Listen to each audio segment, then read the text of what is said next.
Alors me revoilà, et cette fois sur le tableau, j'ai redessiné le schéma précédent, mais j'ai enlevé un peu tous les calculs, j'ai fait un peu place nette. Et donc le problème, c'était qu'ici, on doit fournir 1,5 ampères, alors que l'ampli Hop est capable de fournir maximum 10 milliampères ici. Mettons 10 milliampères, un peu plus, allez, on va dire 20. Mais 10, on va mettre 10. Allez, 10. Et problème, voilà, le courant qui passe dans ces résistances, ici, il est archi négligeable. Ici, on a des milliers de kiloohms, des dizaines de milliers de kiloohms. Voilà, par contre, le haut-parleur, lui, c'est une résistance faible, hein, c'est 10 ohms. C'est là qu'on devait envoyer la puissance. Alors, qu'est-ce qu'on fait pour arriver à avoir beaucoup plus de courant sur la sortie? Eh bien, c'est là qu'on va utiliser des transistors push-pull, hein, puisque c'est typiquement ce que c'est fait un push-pull.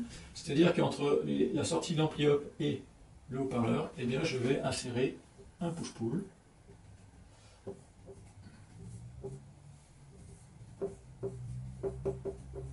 Donc, un transistor NPN qui va aller chercher le fort courant sur le plus 15 volts d'alimentation. Et le transistor PNP qui va aller chercher, pardon, pas sur le 0 volt, mais sur le... Alors, je vais mettre en dessous, puisque c'est un potentiel plus négatif que le 0 volt. C'est un moins 15 volts d'alimentation.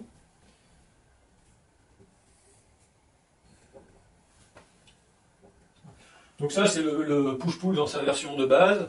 Mais vous savez que ce push-pull-là, il va être sujet à la distorsion de croisement, de manière assez horrible.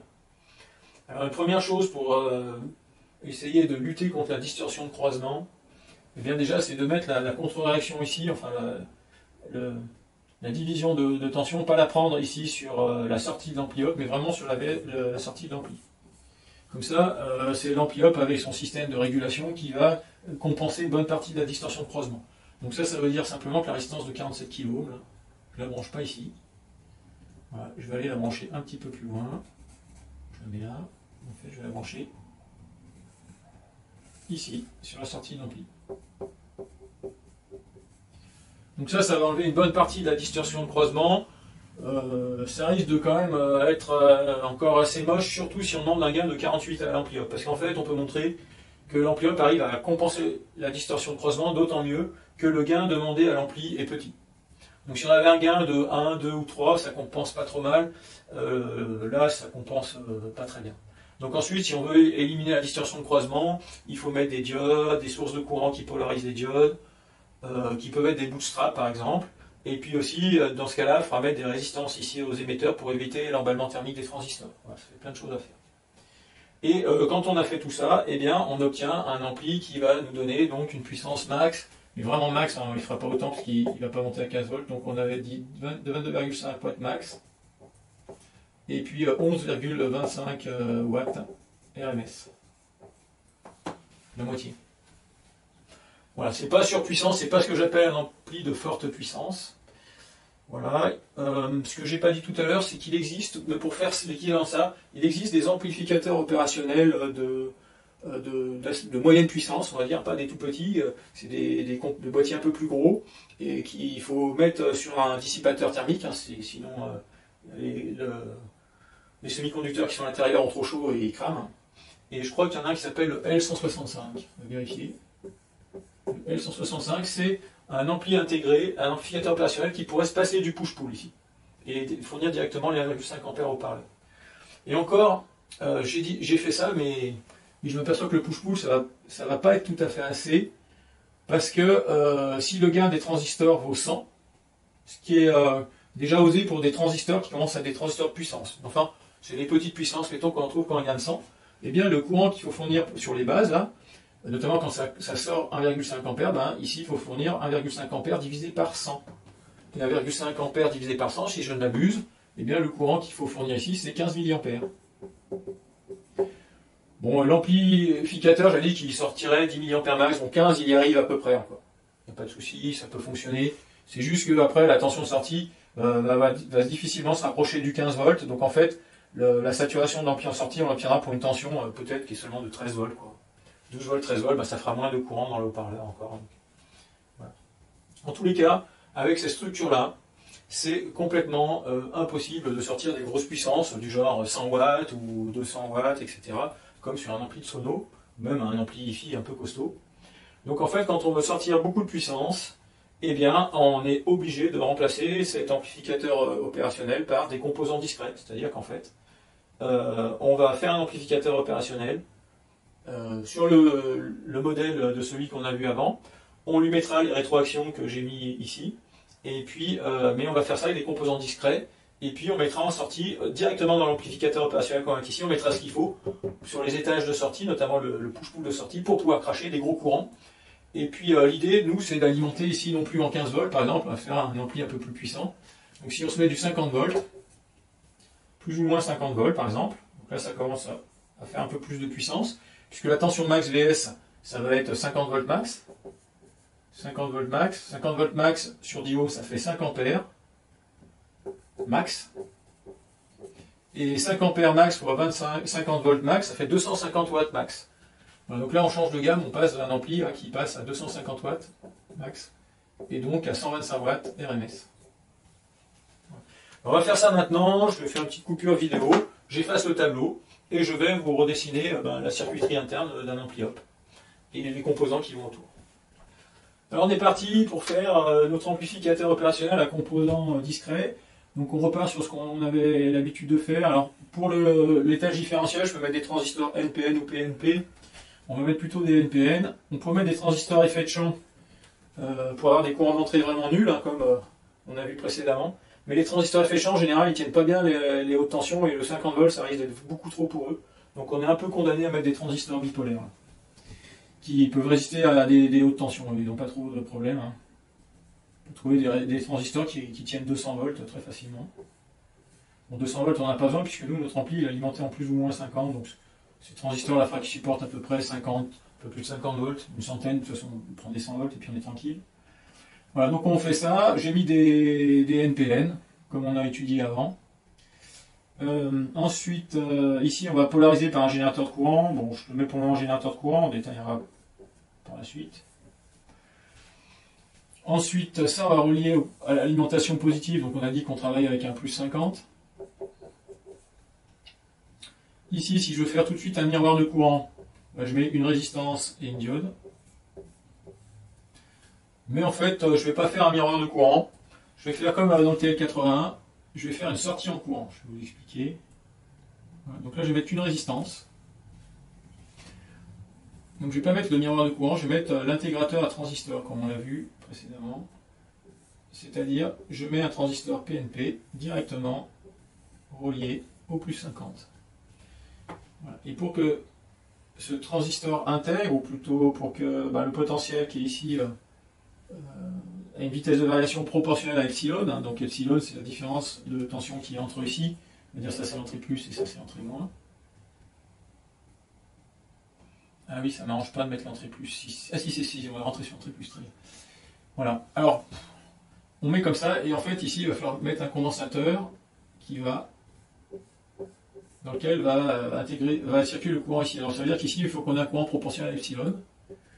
Voilà, on va mettre un seul transistor, ça va suffire, on considère que le courant est nul ici, ou presque. Alors comment on va faire nos générateurs de courant? Mettons qu'on fasse comme ce qu'on a vu ici, au générateur de courant, mettons qu'on prenne 2 I0, là, égale 2 mA.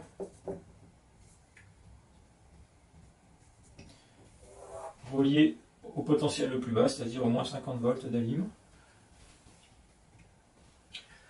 Voilà, et si on a des résistances, c'est pour régler le gain de l'ampli up, le GAO, là. On verra après comment on va le choisir.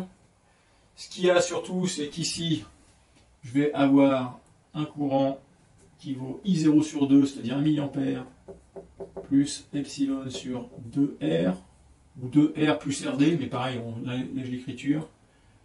Voilà, je peux mettre REC.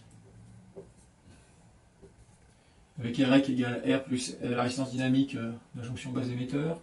Et ici, on a 1 mA moins epsilon sur 2 REC. Très bien. Alors, qu'est-ce qu'il faut? Eh bien, ici, je voudrais avoir juste le courant epsilon sur 2 REC. C'est-à-dire, ce que je veux, c'est me débarrasser du milliampère qui est ici, en trop. Et je veux aspirer juste le epsilon sur 2 REC. Eh bien, il suffit de faire débouler le milliampère de cette résistance. Et ce courant, dans cette résistance, sera un peu constant, ou à peu près constant, puisque la tension à ces bornes, ça sera le VEB de ce transistor qui vaut. Donc lui, tant qu'il est en régime linéaire, ici on aura bien 0,6 volts. Donc cette résistance, on obtient sa valeur. Hein. Il faut qu'il y ait 1 mA. Quand on applique 0,6 volts à ces bornes, eh bien ça nous donne une valeur de 0,6 sur 1 mA. Ça fait 600 millivolts sur 1 mA, ça fait 600 ohms. Voilà. Cette résistance est choisie, le condensateur on verra plus tard, ça ira avec les résistances ici.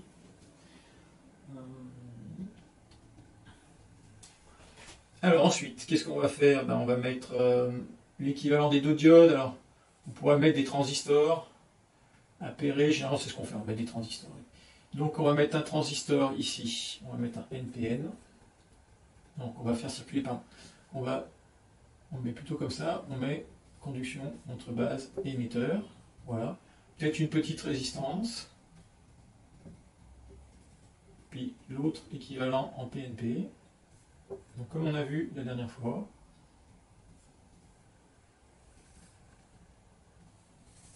Et ensuite ici on va mettre une source de courant. C'est pas comme ça. Il n'y a pas de liaison là. Voilà, généralement on peut relier les collecteurs ici. Aussi ça ne change rien. Et ici on met une source de courant dont je n'ai pas encore fixé la valeur. On va voir ça un peu plus tard. On va voir ça un petit peu plus tard. Ce qu'il faut surtout, c'est que le courant dans la base soit négligeable. Donc, si on peut peut-être la fixer tout de suite, allez, on va la fixer à 1 mA. Pourquoi? On pourrait mettre un peu plus, mais j'aime bien 1 mA parce que ce qu'il faut voir, c'est qu'ici on a plus 50 volts, ici on a moins 50 volts, donc entre là on a 100 volts. Donc quand on fait couler 1 mA dans 100 volts, eh bien ça fait déjà 100 milliwatts. Ça veut dire que l'ensemble de ces composants, et surtout le transistor de la source de courant et celui-là, ils vont avoir 100 milliwatts de dissipation thermique tous les deux. Il ne faut pas trop dépasser ça, enfin on pourrait monter un petit peu au-dessus, hein, mais c'est déjà pas mal pour des... Parce qu'ici on va mettre des tout petits transistors, hein, pas des transistors de puissance, hein. On est encore en transistor de signal. Et puis, donc pour avancer, après on commence à avancer le push-pull. On va commencer naïvement par faire un push-pull avec deux transistors, comme on a eu. Comme ça, avec des résistances d'émetteurs pour stabiliser, comme ça, et comme ça.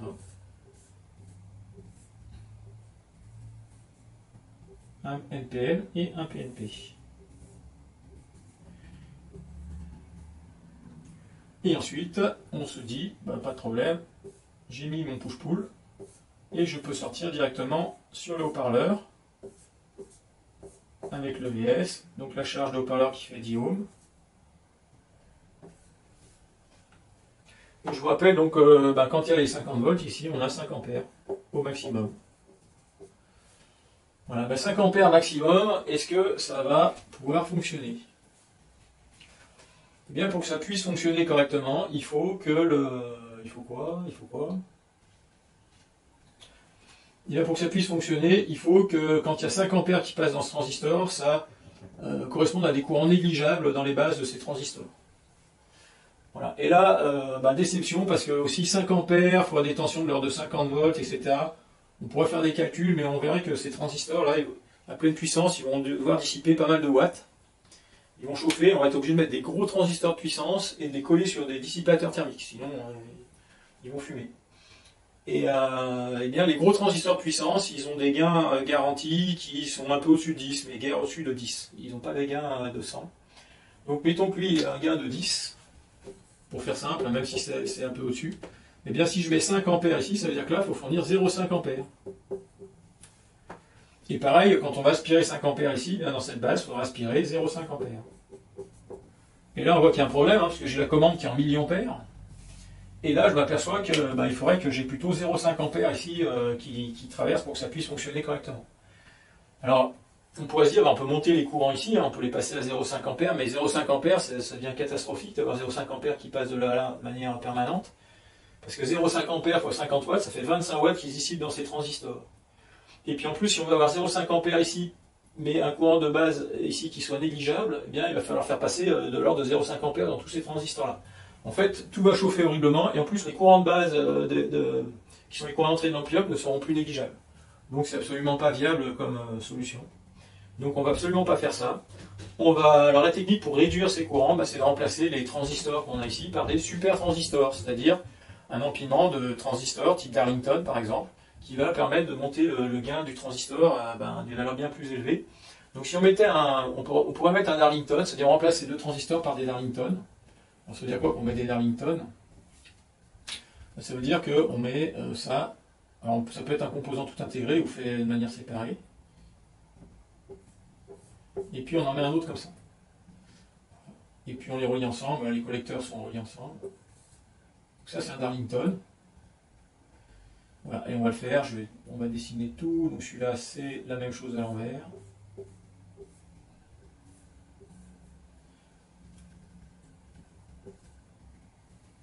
On met des résistances de stabilisation thermique. Comme ça et comme ça. Alors ça, c'est des montages qu'on rencontre qui sont possibles. Alors, quand on empile les transistors, je ne vais pas trop dessiner comme ça, on va le faire comme ça. Voilà, quand on empile des transistors comme ça, on peut espérer un gain de 100 pour celui-là, un gain de 10 pour celui-là, ce serait plutôt un gain de 1000. Donc quand on a un gain de 1000, eh bien, le courant ici devient égal à 5 mA. Voilà. Mince, c'est pas suffisant encore. 5 mA. Bon, ça pourrait fonctionner, mais il faudrait quand même augmenter le courant ici, donc c'est faisable. Hein. On peut augmenter ici un peu le courant, on met 5 mA, ça peut fonctionner, c'est possible. Mais en 50 volts, ça commence à être délicat de faire ça. Si on fait ça, il faut penser aussi que quand on fait des Darlington, je ne vous l'ai pas dit, mais il faut mettre des résistances avec des petits courants sur les bases, sinon les transistors-là sont lents au blocage et ça peut générer des instabilités. Alors on peut la mettre entre là et là, ou entre là et là. Peu importe, il va falloir rajouter tout ça. Bon, je vous dis, ne détaille pas trop comment se calcule ces résistances, parce qu'on va abandonner ce schéma. Parce qu'il y a un inconvénient aussi, ce schéma, c'est que cette fois, il n'y a pas seulement 2 VBE à compenser pour éviter la distorsion de croisement, mais il y en aura 1, 2, 3, 4. Donc on va se payer 4 VBE à compenser, donc là, il ne faut pas mettre juste 2 transistors, il faut en empiler 4. Et puis on va avoir le problème c'est que ces transistors, aussi il faudrait 4 qui ait le même VBE que ces transistors-là, donc qui ait la même température que tous ces transistors-là. Ça va être compliqué parce que ça c'est pas des transistors de puissance a priori, il faudrait des transistors assez identiques, enfin c'est compliqué, et ces transistors-là qui sont les transistors de puissance, en plus ils sont même pas sur la carte électronique de base, ils sont sur un radiateur. Bon, c'est possible de mettre des transistors ici qu'on colle sur les radiateurs, etc. Mais franchement, c'est pas commode du tout. Donc je déconseille ce genre de super transistor. En fait, il y a le super transistor qui va être bien plus performant pour obtenir ça. Bien plus commode. C'est le transistor type paire complémentaire. Parce que lui, il ne rajoute pas de VBE. Voilà, donc celui-là, on l'a vu aussi. Et puis on va faire pareil en bas. On va mettre un transistor de type paire complémentaire. Donc ça, c'est équivalent à un transistor FPN avec un bêta de l'ordre de 1000. Hein. Et ici,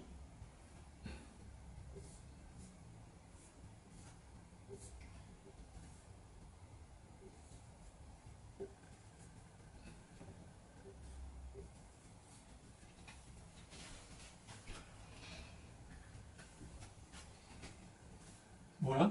Donc pareil, pour les paires complémentaires, pour que ça marche bien, il faut mettre une petite résistance entre base et émetteur sur le transistor de puissance. Là aussi, on en mettra un peu comme ça. Avec des courants négligeables qui passent dedans. Voilà, c'est juste pour la stabilité. Donc si on fait ça, on va se retrouver avec des courants de 5 mA, bon c'est pas assez encore, mais en tous les cas on n'a plus le problème des VBE là, des doubles VBE, on en a que 2 à compenser, donc on se retrouve dans quelque chose qui est cohérent. Et un des gros avantages, c'est que le transistor ici n'a plus trop besoin d'être un transistor de puissance, enfin, à discuter, puisque on pourrait croire que, mais voilà, donc on peut mettre un petit transistor qui va être identique à celui-là qui peut être petit, on peut les rapprocher et les coller avec la pâte thermique pour qu'ils aient la même température, et que les VBE se compensent bien. Sauf que ce que je viens de dire, c'est pas tout à fait vrai, parce que, en fait, si on a 5 ampères, par exemple, qui sort de ce transistor, qu'il a un gain de 10, ça veut dire qu'ici, il faut aspirer 0,5 ampères. Et 0,5 ampères, en fait, ça passe pas avec un... On ne pourra pas passer avec un petit transistor 0,5 ampères avec des tensions de l'ordre de la dizaine de volts, ça fait déjà 5 watts, c'est déjà un transistor de puissance. Voilà. Donc ça ne va pas passer, c'est très embêtant de faire ça, c'est pas du tout optimal. Alors ce qu'on va faire pour rendre ça complètement optimal, eh bien, on va rajouter une troisième couche de transistors, c'est-à-dire on va faire un super transistor. C'est-à-dire, on pourrait enchaîner un NPN, un PNP, puis un autre NPN. Alors ça multiplie les transistors, ça se fait, certains le font. Moi j'ai une technique plus simple, c'est-à-dire que le PNP que j'ai mis ici, au lieu de mettre un transistor simple, je vais mettre un transistor Darlington qui est en composant intégré. Et si j'ai un transistor Darlington, alors pour le mettre, je vais mettre deux collecteurs. Alors, on met comme ça avec un double collecteur. Je vous dessine ici. Donc ça, c'est une façon très compacte de dessiner des Darlington. On met deux collecteurs comme ça. Et en fait, ça va être équivalent à ça. Mais tout intégré dans un seul composant. Ce qui est bien, c'est qu'on n'a pas besoin de mettre de composants supplémentaires. Voilà, ce sera identique. Et généralement, dans les Darlington intégrés, si vous regardez une doc de Darlington intégrés, les fameuses résistances base émetteur, en général, vous en avez une là et une là. Voilà. Elles sont déjà intégrées dans le composant, il n'y a pas besoin de les rajouter. Donc je mets un transistor Darlington qui a un gain de 1000, minimum en général, c'est assez fréquent. Et du coup, le courant qui va être aspiré sur la base, ici, c'est plus 0,5 A, mais ça sera 5 mA. Et du coup, le courant qu'il y aura besoin sur la base de celui-là, bah, ça va être 5 mA divisé par 100. Alors 5 mA divisé par 100, ça fait 0,05 mA. Bah, là, ça commence à faire des courants de base ultra négligeables. Donc là, pareil, je mets un Darlington, j'ai plus besoin de mettre cette résistance, elle est intégrée dans le composant, et 0,05 mA. Bah, non seulement le courant ici est plus petit que le milliampère qui circule là, mais en plus il est négligeable. Donc là, on a vraiment la ceinture et les bretelles. Donc là, ça fonctionne super bien. Les transistors qui vont chauffer, c'est essentiellement les Darlington, il n'y a qu'eux qui brassent beaucoup de courant. Maintenant, ceux qui sont derrière, là, qui les pilotent, ce sont des petits transistors, en fait, qui conduisent 5 mA, donc ils vont chauffer assez peu. Et donc on n'a pas besoin de les mettre sur des radiateurs ou des dissipateurs thermiques, et en plus on les met sur la carte avec cela, et on les colle, et ça peut être exactement les mêmes. Voilà, donc cette fois on a tout gagné. Et on obtient quelque chose qui va être capable de cracher très largement les 5 ampères nécessaires pour le haut-parleur. Là on a vraiment de la marge partout. Alors on va dimensionner peut-être ces résistances. Donc ces résistances, en général, on veut que la tension à leur borne soit négligeable, y compris quand il y a les 5 ampères max qui sortent. On veut qu'elles aient une incidence négligeable. Elle sert juste pour la stabilité thermique du courant de repos. Le courant de repos, je vous rappelle, c'est quand il n'y a rien qui est branché ici ou rien qui est débité ici, c'est le courant qui va passer entre les deux transistors ici. Courant de repos qu'on règle en général des valeurs très faibles de l'ordre de 10 mA. Voilà, alors 10 mA sur un ampli de forte puissance comme ça, c'est pas grand chose, hein, puisque par rapport aux 5 ampères qui peut sortir, aller vers le haut-parleur, donc là ça ne sera pas gênant de régler, de faire passer 10 mA dans les transistors de puissance. Voilà, alors les résistances, généralement la valeur c'est de l'ordre de 0,2 ohm. Alors la valeur normalisée c'est 0,22. Si vraiment on a bien fait le collage thermique là, des deux transistors, on peut même descendre plus bas, 0,1 ohm ou des choses comme ça peut suffire. Voilà, puisqu'on a une bonne compensation thermique des deux transistors. Et là, avec 0,22 ohm, vous faites 5 ampères, et ça vous fait seulement 1 volt de perdu au bord de la résistance. 1 volt sur 50 volts de tension de sortie, voilà, ça commence à être négligeable. Donc c'est bon, ça n'impacte pas trop la puissance disponible en sortie. Les résistances ne vont pas trop chauffer non plus, mais ce sera sans doute des résistances de puissance quand même. Hein. Quelques watts.